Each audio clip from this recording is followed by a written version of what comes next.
Okay, testing 1 2 3, testing 1 2 3. We've got good audio,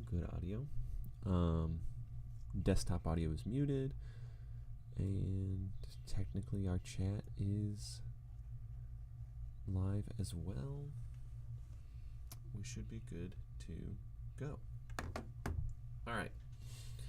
So, welcome to the first of, I want to say like 14 or 13 of these for this semester, for the spring semester 2024, Anthropology live question and answer. I'm Eric Olson. I teach anthropology classes at Cuyahoga Community College, which is not a very efficient thing to say repetitively over and over again. So we usually just call it Tri-C, Cuyahoga Community College.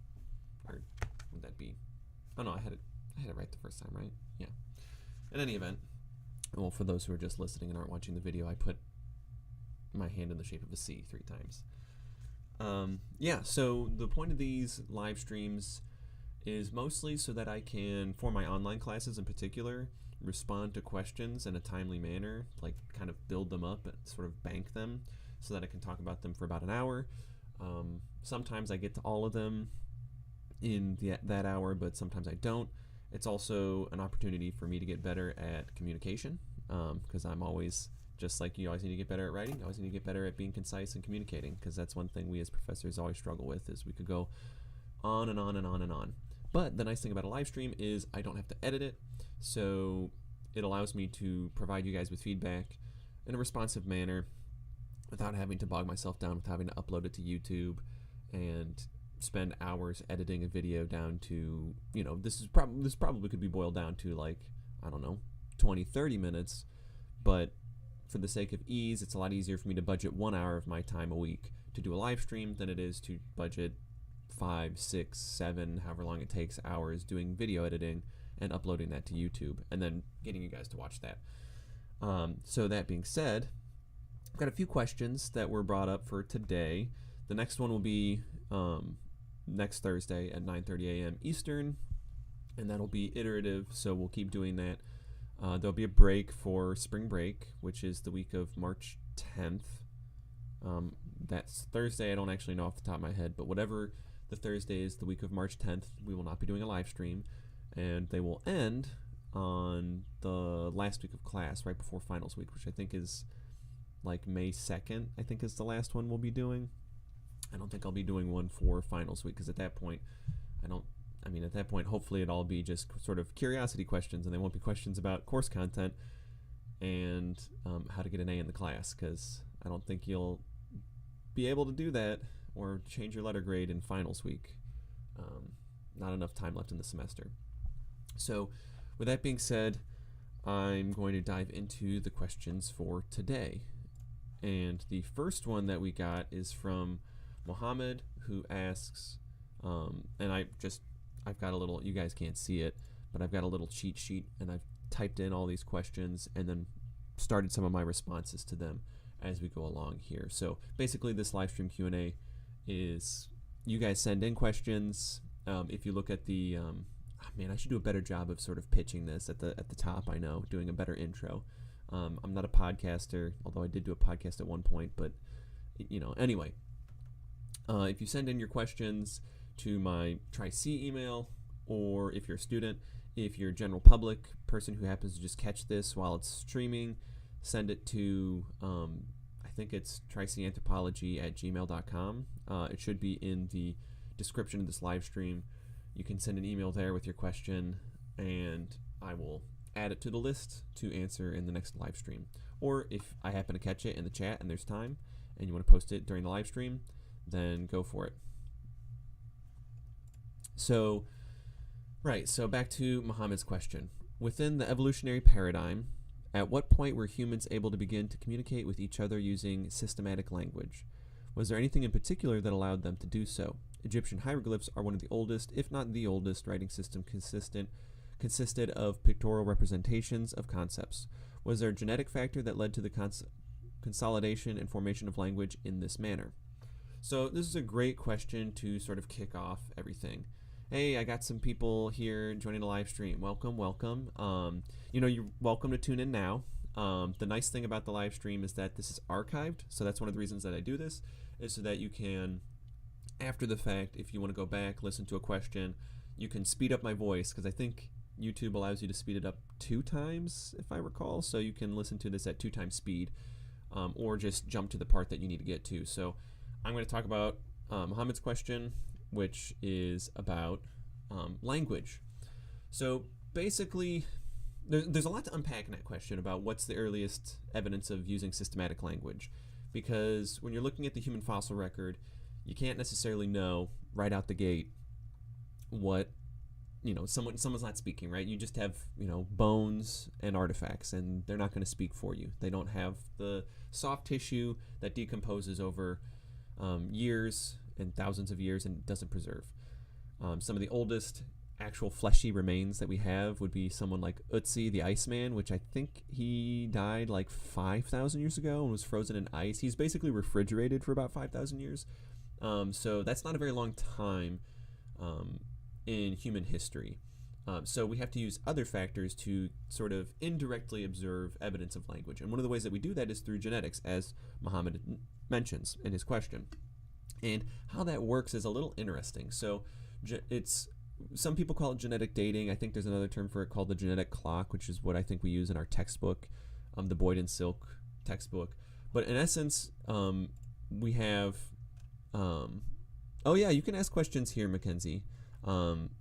Yeah, that's perfectly acceptable to ask questions here. It'll just get added to the back of the queue. So if you have a question in the chat, just throw it to the back of the queue. I actually have only 3 questions today, which is not surprising because this is the first live stream of the semester. So I wasn't expecting a lot of questions. So I'm actually pleasantly surprised that all of you were able to get me questions before today. So I'm really grateful for that. Thank you guys for those who sent in questions. But I only have 3 today. So the first one is about language. And we were talking about genetic dating. So you might wonder how the heck that works. Basically, genetic dating works in a similar way to how we use geological dating. We're assuming that there is a set fixed rate at which genes change through time and how they evolve and how they morph and get carried and exchanged through reproduction, through mutation, through isolation, some of the stuff that we're going to get into in the human evolution class. Or for those of you who aren't in human evolution, that's okay. This is just sort of a crash course explanation of genetic dating. And what scientists have learned over the last like 75-ish years or so is that genes do have a sort of rough rate, especially in humans, at which they change. And so we can use that as a sort of constant, and we can study the genes, and I think it's like the Fox gene. There's a term for it. Not haploid, but there's the name escapes me right now, but there's a specific gene that we've been able to isolate that is directly related to the capacity to speak language. And that's a whole nother can of worms and understanding how the science behind we are able to figure out that this gene is the code for language. But if we're able to find it in modern humans, then we need to project back in time. We need to be able to project back in time. Sorry, I took a pause there because I have the chat up. So there's, I've got lots of stimuli to distract me. I've got my notes here to look at and chat and the sun sometimes coming in here from my window. We're able to identify through that rate of change and project back in time roughly how long it would take for that gene to evolve or split from other gene sequences. And we can compare that to a similar gene in, say, chimps, which are our nearest genetic relative. So they're 98% similar to humans. 98% similar sounds really, really close, but you also have to think about how genetically all humans are about 99.8% identical. So there's like 0.02% genetic difference between me and any other person on the planet. But that 0.2% of genetic variation accounts for all humans on the globe, right? So when we say 2%, that's our nearest ancestor, or not our nearest ancestor, our nearest relative, chimpanzees. So that's pretty close, but not that close, right? That explains for why a chimp looks so different from a human and has a lot of variation.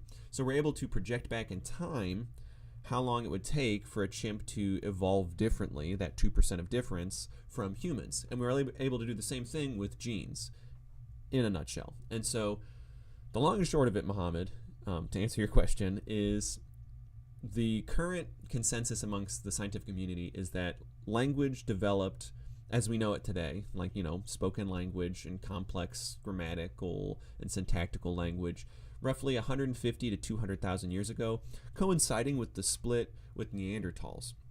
And this corresponds really closely with what we see in the material records. So we start to see complex burial practices, we see complex hunting, material culture drastically elaborates and becomes complex, like multi-component artifacts that require skills that you aren't just going to learn from observation. You need to be able to communicate complex ideas and concepts and visualize and project into the future what you're making. So you need to be able to have a draft idea of what you're making, like for a stone tool, and you need to be able to communicate that in some sort of language, or at least if you want to be able to replicate it on the scale that we see right around 200,000 to 150,000 years ago. Now, to your point of, hieroglyphs being the oldest language, some archaeologists would push back on this idea that hieroglyphs are the earliest what we would call ideograms or logograms, and actually hieroglyphics isn't a true phonetic language. We would give that to cuneiform in Mesopotamia, which is close to ancient Egypt, but current studies using statistical analysis and AI will probably increase our knowledge base about the use of language, not necessarily the content of language, but how it's structured, which is when we study linguistics and how language works, it's a lot easier to figure out how language is structured and not necessarily know what the content is, right? So we can figure out, oh, this is probably an adverb, this is probably a verb, this is probably a noun, right? So linguistically, we can solve that not easily, but a lot more easily than figuring out what the verb actually is. So we can figure out that a language structures subject verb object or subject object verb relatively simply, and we're able to apply those mathematical principles and statistics to things like cave paintings, so Lascaux, Altamira. Some archaeologists would argue that these are actually coded language or ideograms or logograms, and those date to about 20,000 years ago, 17,000 years ago, so way earlier than hieroglyphics. And we could even look at another example of David Graeber, who was an anthropologist and archaeologist, and his book Debt, the First 5,000 Years kind of goes into looking at the history of the concept of debt, but in so doing he talks about how the earliest languages, and he's synthesizing obviously a lot of anthropological research at the time. I personally think it's a really good book, so if you're looking for a good sort of pop science read, Debt, the First 5,000 Years is a good book. But in it, he talks about how some of the earliest writing that we have is usually about one of three things generally. I mean, he goes into more detail, but it's usually recording transactions, so recording debts or inventories of objects and goods. So like if I'm a merchant trying to sell my wares, I need to keep tabs on what my wares are, and so you would create a written language to keep track of inventories of things that you're selling. Or if someone owes you X number of what have you, currency for a task or labor. And then we also see a lot of lineages and genealogies are being used basically to justify authority and power. So written language being used to create a record justifying why this king is king and why that person isn't king. And then much, much more rare, I mean, when we look at the quantity of written records like in Egyptian hieroglyphs, in cuneiform, you have stories. And so things like myths, origins, creation stories, like think the Epic of Gilgamesh, the stories of Osiris, or other ancient mythology, they quantitatively make up a much smaller portion of written languages, at least in their early start. And so there's not really any genetic predisposition for written language. It more has to do with the cultural circumstances under which you would want to create a language. And as David Graeber would argue, and this is again the synthesis of other anthropologists, a lot of that has to do with what you need the written language to do. And so the function of it is to justify your authority as a ruler. So you need to justify your lineage. So saying that's my ancestors. And oftentimes those are drawing on supernatural powers. So saying that you descend from a god, and thus you need to create your lineage, saying, okay, well, my great-great-great-great-great-great-grandfather is Osiris, and then Osiris had this son, who had this son, who had this son, who had this son, who had this son, who had me. and therefore I am justifying my authority as king or pharaoh or what have you. Or I need to remember that I owed 35 bushels of wheat to Farmer Joe down the street, and it's going to be much easier to write that down than it is to keep that in my head. Unless your again, this comes back to your culture needing to justify those things because those are important to your culture. So it's not really a genetic thing. It's more about cultural significance leading to language. At least that's what someone like David Graeber would argue. So that's our first question. I see Mackenzie's asked a question. That's going to get put to the end. So we've got 2 more to answer before we get to Mackenzie's. So bear with me here, Mackenzie. So the next question is from Kara or Kara. I apologize if I'm answering that wrong. I think she's in the chat with us, or maybe she popped out. I don't know. I thought I saw her say hello. Yep. Yeah, Kara's in the chat. Her question is, will we all be working on different sites for our labs? And then this is me adding to the question in human evolution. So this is a human evolution question. Also, are there any physical resources on the Eastern or Metro campuses that you know of for the anthropology classes, like the Anthropology Collections for Teaching library that I shared on Blackboard?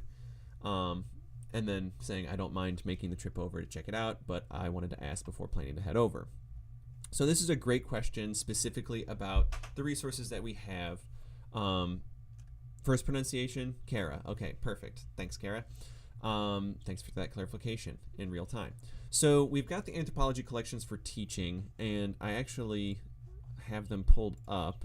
And for those of you that are watching, I'm just going to move my head a little bit, and we're going to get a little Inception based.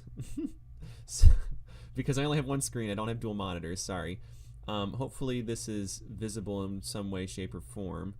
So we've got the Anthropology Collections for Teaching. That's what ACT stands for. Just a fun little acronym. We academics love our 3-letter acronyms, especially ones that create words of their own. So the Anthropology Collections for Teaching are a Google Drive that if you're in my class, you should have access to this under either the Site folder, the Literature Review folder, or the Neighborhood Studies folder. You'll find that all of my classes have an overarching sort of, I wouldn't say it's a research paper, but it's more like a literature review that we're all collectively working on throughout the semester. And the ACT has all sorts of resources that you can draw from. Some of them are digitized, so you can access them remotely, but some of them you might have to actually come in. So behind me, I've got a bunch of books that we're in the process of adding to the library catalog. So I would say the most important thing for you to use is the library catalog, because that's going to talk to you about all the books that we have that you'd be able to look at for your research. So if you go to library, we have not built out the electronic library, but I'm working on it. That's going to be where we have a bunch of digitized like articles, PDFs.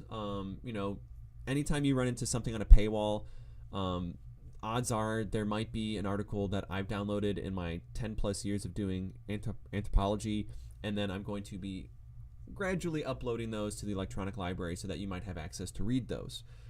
It's sort of hodgepodge, ad hoc, because it's based around my research background. So a lot of it's going to be archaeology, especially Midwest archaeology focused. But, you know, it's better than nothing, right? Especially if you run into those paywalls. On that note, I will say, if you haven't gotten a free JSTOR account, do that already. You can read, I think, 100 or 110 articles for free on JSTOR. So that'll come in really handy. It's just then you have to weigh your options of, do I want to use one of my free downloads on this article over another? So you have to think critically, and that's where reading the abstract will come in handy to weigh whether or not you want to download it. We've got a map collection, still needs work on that. Publications, I wouldn't worry about that.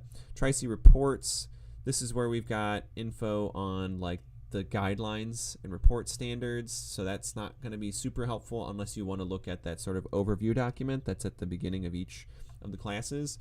So really the thing that's most important is this Tri-C catalog. Sorry, I'm going Inception based here. So it's just a Google sheet. You know, we're a lowly little community college. We can't afford neither the labor nor the cost in actual dollars to use sort of database software that they might use at the library. And also the reason these aren't in the circulation at the West Campus Library or at East or Metro is because these are either out of print books, their condition is in variable states, they don't serve the mission of the library because these are specific to anthropology. I mean, if you can see behind me, we're talking about probably 500 plus books that are very specific. Like if we're looking at just general here, studying the Yanomamo, readings in American folklore, these are hyper-specific books to anthropology, social sciences. I mean, I think they're relevant and useful to us as researchers, but the library can only fit so many books, and they have to meet more than the needs of anthropology professors. So we've started to break them down here, so you can look at Northeast Ohio history books. Now, this is not a comprehensive list. We're still updating it. All the books behind me are still needing to be added. I will say, though, that most of these are archaeology books and not human evolution books. So if we go to human evolution, we've got a few books here that you can access, and they may be of relevance to you, and then how we acquired them, and urban studies, ethnographies, so on and so forth. So I'd check out these books to see if they're of relevance to you. Maybe Google them to see if there's any info on them, and you can maybe check them out. This is a great starting point if you're trying to start to do research in any of my classes, or even if you're just doing research independently. And you might be able to check these out at another library, so using Interlibrary Loan or OhioLink here in Ohio to check out these books. Or if you come to West Campus, we keep these at B242, or you can email me and I can make them accessible to you, just basically leaving them out in our B242 area for you to come and look at. We don't really have a formal system yet because, like I said, these would normally live in a professor's bookshelf. Some of them are collected from other professors who have retired, passed away, donated books, and so we've amassed this sort of collection of anthropology texts that you can access on the Anthropology Collections for Teaching. So I think, hang on, let me go Inception again so they can just see my head. All right, I think that answers a significant portion, but to double back on the sites, so for, at least from the Blackboard perspective, there are, let's go to course content here. I'm specifically going to focus on Human Ev, just because the question comes from someone in Human Ev, but this applies to my archaeology and my cultural anthropology classes, so you'll be able to follow along here. I'm in student preview, so you can see what it looks like as a student. Otherwise, you'd get Blackboard as a professor. Oh, and are you not seeing? Oh boy, I hope I'm not getting anyone nauseous here. I hope everyone can see. Here, hang on. Let's take a quick breather here, and let me check it on my YouTube channel on my phone just to see what I'm looking at here. That's the bane of not having two monitors, is I can't actually see. Oh, send me to the live stream. Come on. Sorry. Bear with me here 1 second.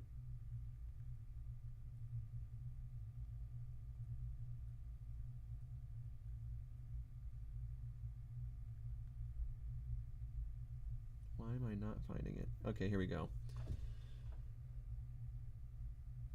And it's thinking.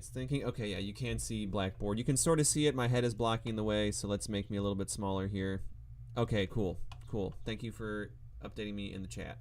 So we've got the site report guidelines, which, again, if you're going to the Anthropology Collections for Teaching, there will be a version of that in there. Highly recommend checking out data mining for research and writing. This is a little document, a little booklet you could even print out.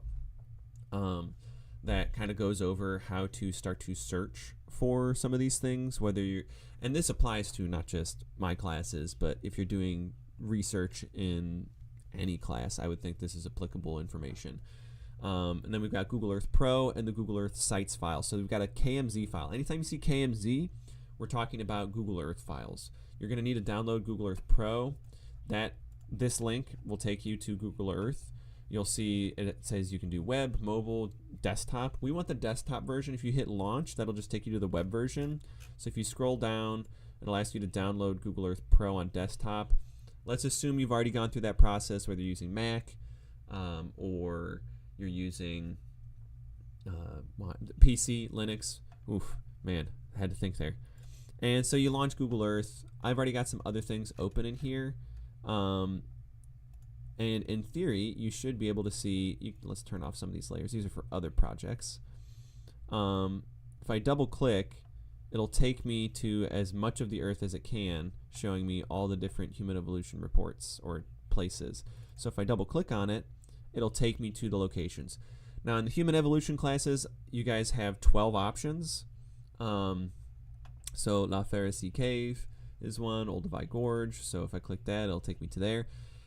So you will be sharing a site with another student, basically you and one other student in class. Assuming that we have a full class of 24 students, there will be 2 people per site.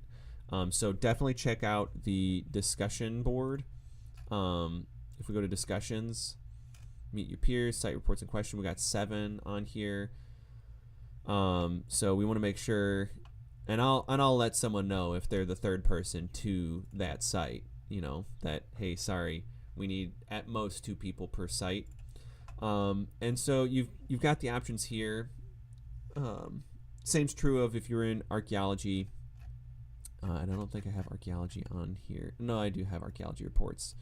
I think there's 12 as well for archaeology. And the goal here is that we're going to be using this as one of our case studies throughout the semester, so that as we're learning content, you'll be able to apply it to your site and learn a little bit more about not just archaeology, human evolution, but also how that works into a specific geographic location and how we can learn from that site. Because sometimes when we talk about human evolution, it can feel very abstract, and I think it's important that we use this as a through line, these sites, to understand how we can learn about the past from these real sites. You know, like how can we connect the dots between the fossil record and abstract concepts of Australopithecus afarensis and walking upright, you know?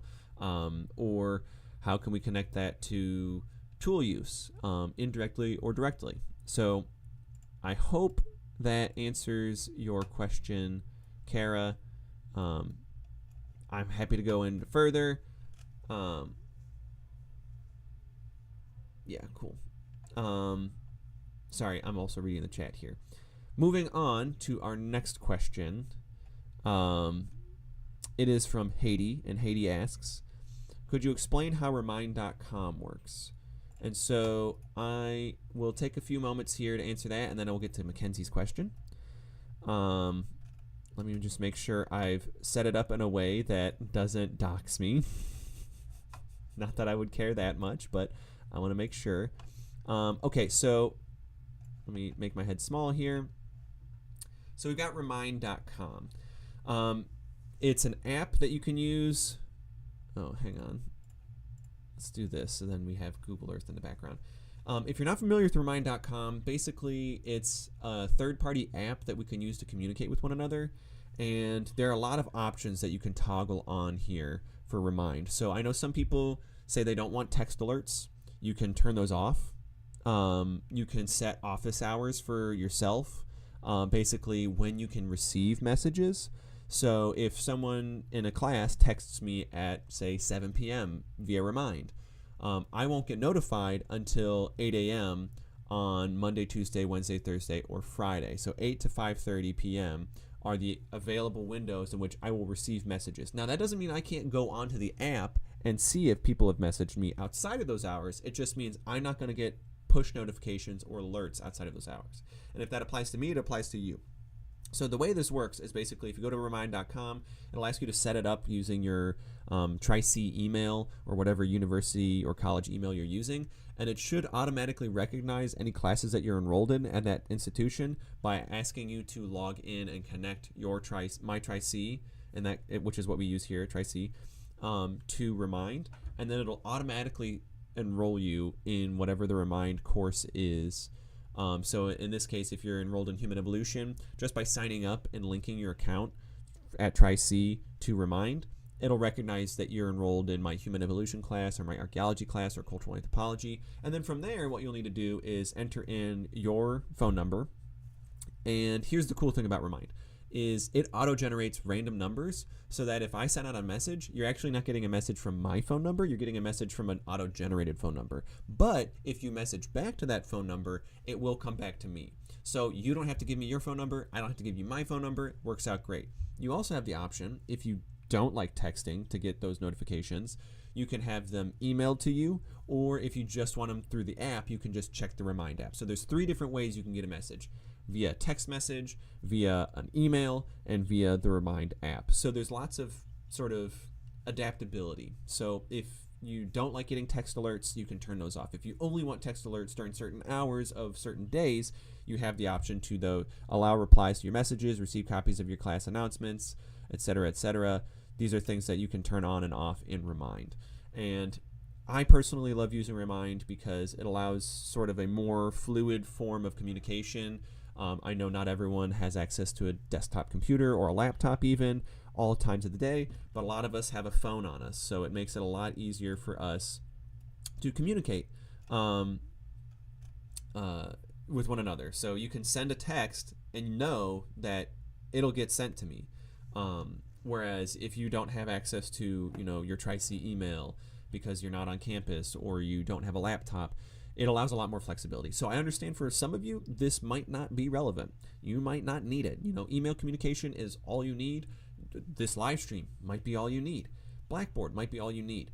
It's another way to maintain communication, which I think is crucial in an online class, because one of the things that I found since COVID, and even before that, because I've been teaching online before that, is that online classes, we're in classes where we might have 24 other students in a class or more, and it feels like you're never interacting with them, or you're not interacting with the professor. And so we don't want that to happen. So this is just another way for you to maintain contact with me and feel engaged in the course content.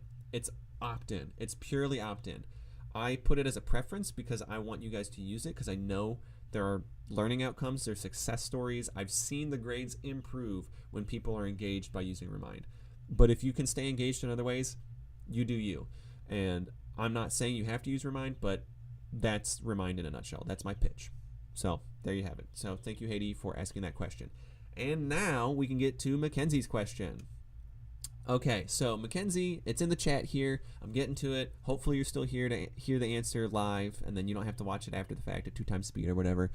So Mackenzie's question is, why is there so much ethnic conflict with humans, and how did it even start? Okay, so I didn't have any chance to prep for this. I'm reading it live, so I'll have to answer that live. So I might need to take 15 seconds here of silence. Don't take that as your stream is freezing. I'm going to take a few seconds to think about that question before I jump into an answer, and maybe apply that little tip in your life as well. Is you don't have to immediately jump into an answer. You can take a few seconds to think about your answer before you respond. So Mackenzie's question is, why is there so much ethnic conflict with humans, and how did it even start? Taking 15 seconds.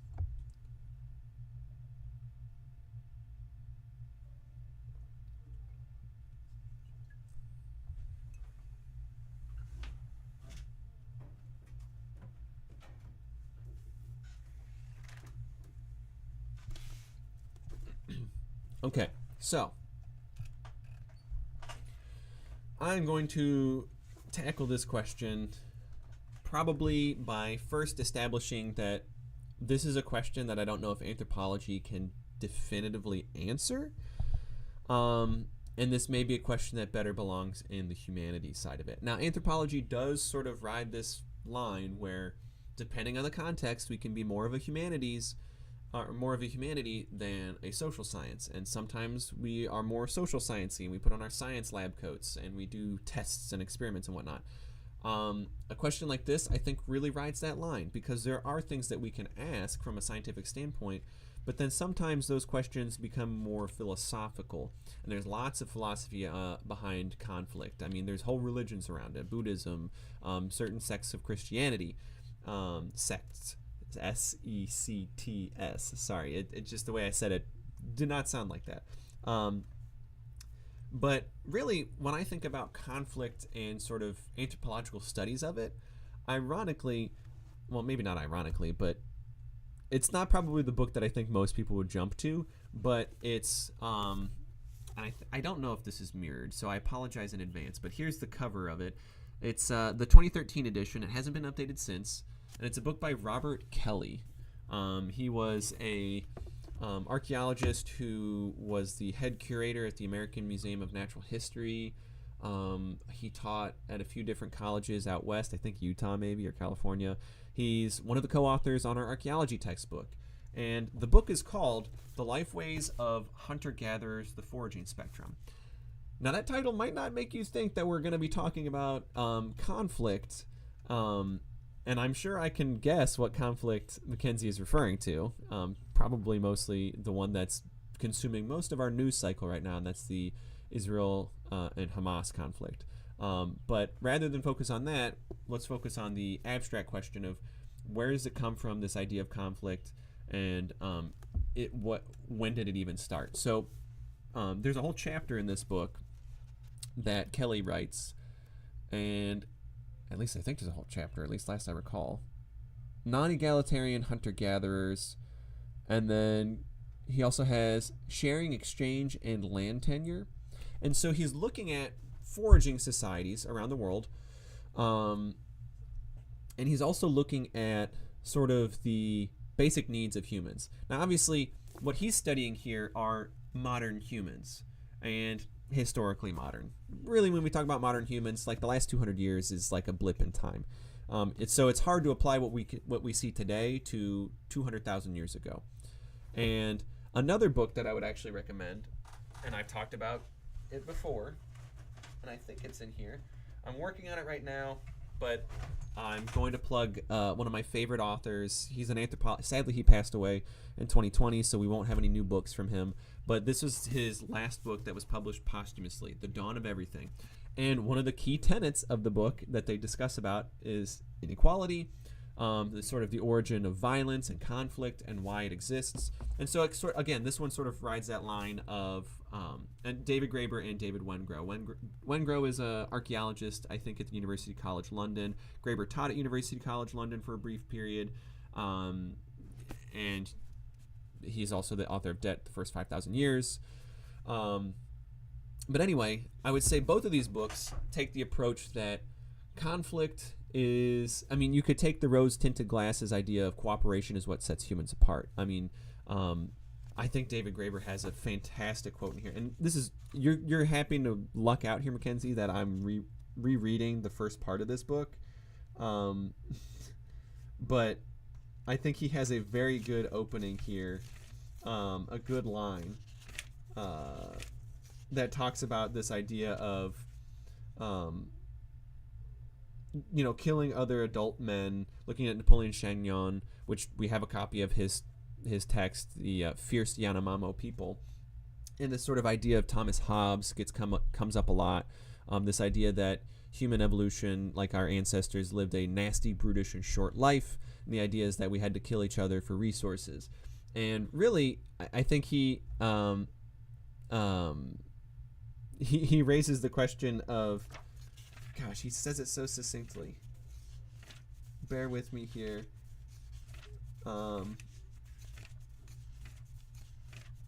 Well, I'm just going to have to paraphrase. So basically he talks about how there's a way that you could view it as, and he talks about Ötzi too, the Iceman.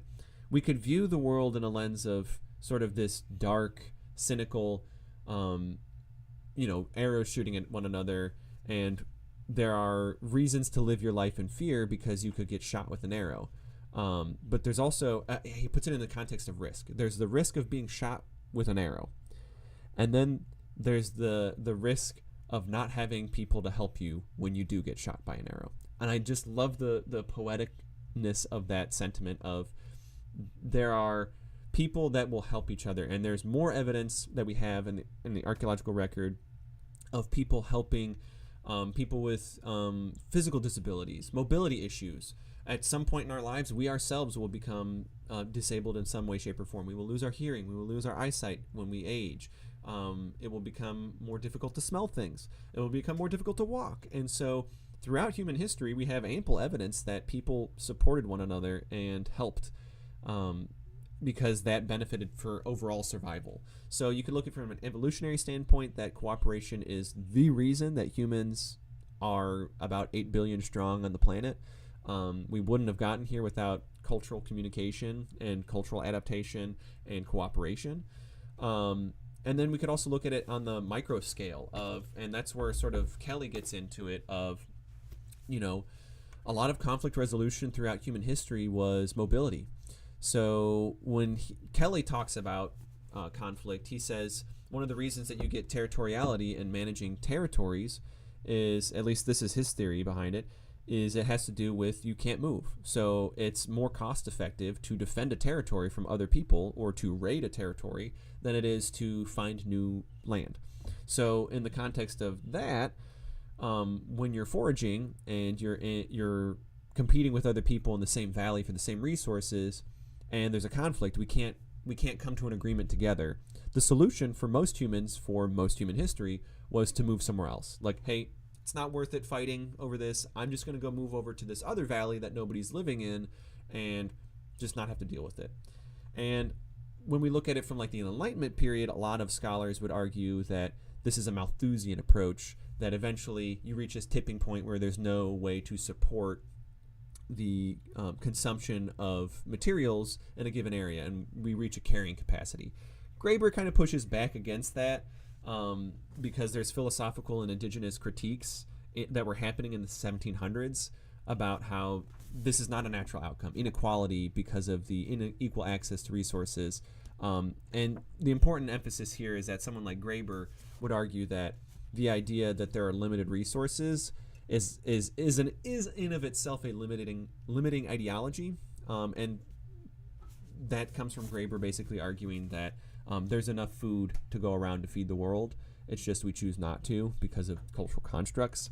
And so, ironically, it's sort of a genetic sense of the predisposition to maybe save up for a rainy day, as how some evolutionary anthropologists look at it. Other anthropologists might look at it as it's sort of these externalities, like warfare is not something that was planned, because there's no plan in evolution for these sorts of things. It's just an unfortunate outcome, as some have argued, of the ways in which humans work together to store resources, or the idea that we need to compete for resources. Some have argued it comes from sexual selection when we look at other non-human primates, and we look at gorillas and the giant canines they have.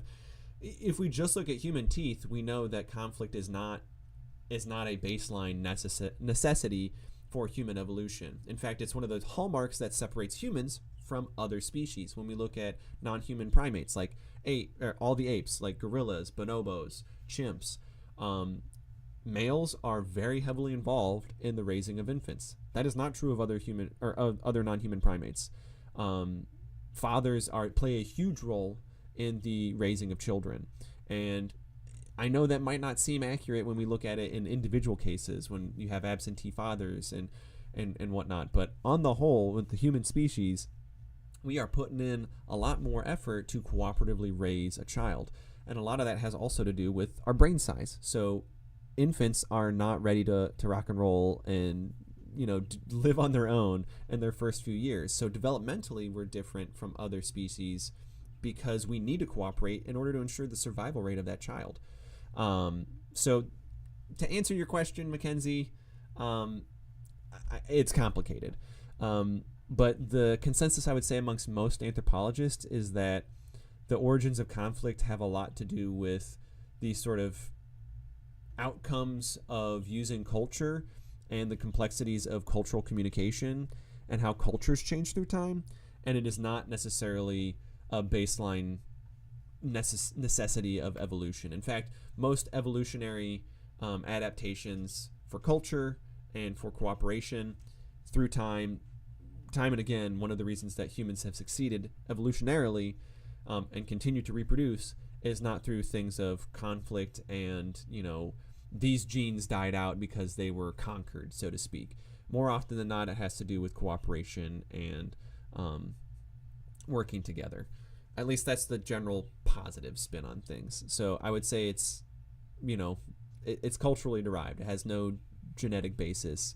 And just to circle back to teeth, human teeth are all very even in size. My teeth aren't probably the best example, but if you look at your own teeth, your canines, which are supposed to be the sharp ones, are actually very small. If we look at them compared to a gorilla's canines, those things are massive, because the whole point of them is to show off strength and power, and actually use them potentially to bite another male in sexual selection when he's trying to fight for mates. Or you look at baboon canines. Those things are weapons. They're intended as weapons to fight in mate selection. In humans, our teeth, we're not exactly going around using our teeth to fight people. And so we evolved not to compete with one another.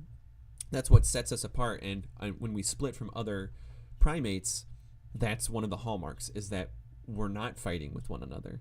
We are cooperating with one another. We're teaching each other things. We have to cooperate in order to raise a child. In fact, when you compare a chimp, which is 98% genetically similar to a human, a chimp can start to reproduce, I think it's within, I want to say 4 to 5 years after being born, they're reproductively active. Like, they can start having their own kids at like 4 or 5 years old.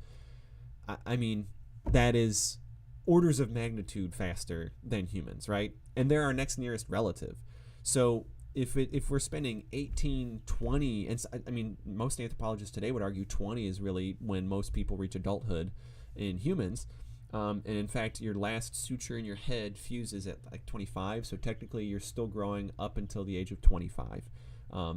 The morbid way my one professor put it when I was in college, when we were learning osteology, the study of bones, he said, it's all growth up to 25, and then after 25, it's maintenance and decay.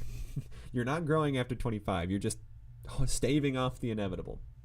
So that's a really long time to develop. And you're not going to be able to develop and survive unless you depend on other people. Children cannot survive on their own.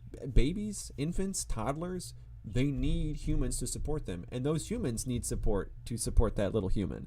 And so, to have such a large brain, we have to work together. We have to cooperate. The old saying, it takes a village to raise a child, that's a uniquely human thing. The other species don't need to have a village to raise a child. So, maybe this is me just putting a positive spin on it, but the origins of conflict have a lot to do with sort of the complexities of how cultures divert and evolve independently of genetic evolution. So the way our genes evolve, and this is a whole subfield of anthropology and trying to understand how culture changes and adapts differently than genetic evolution, because it doesn't have to follow genetic sequences. When I have a child, my genes are locked up in that child until they have a child. And so there's a bottleneck event, sexual reproduction, that we have a much larger corpus of knowledge to understand how genetics changes over time. But culture can change. I mean, just think about how things changed this year from last year in terms of fashion trends, in terms of linguistic changes. Look at like how the dictionary adds new words to the dictionary. Culture changes and morphs at a much faster pace, and not necessarily in the same mechanisms that species evolve.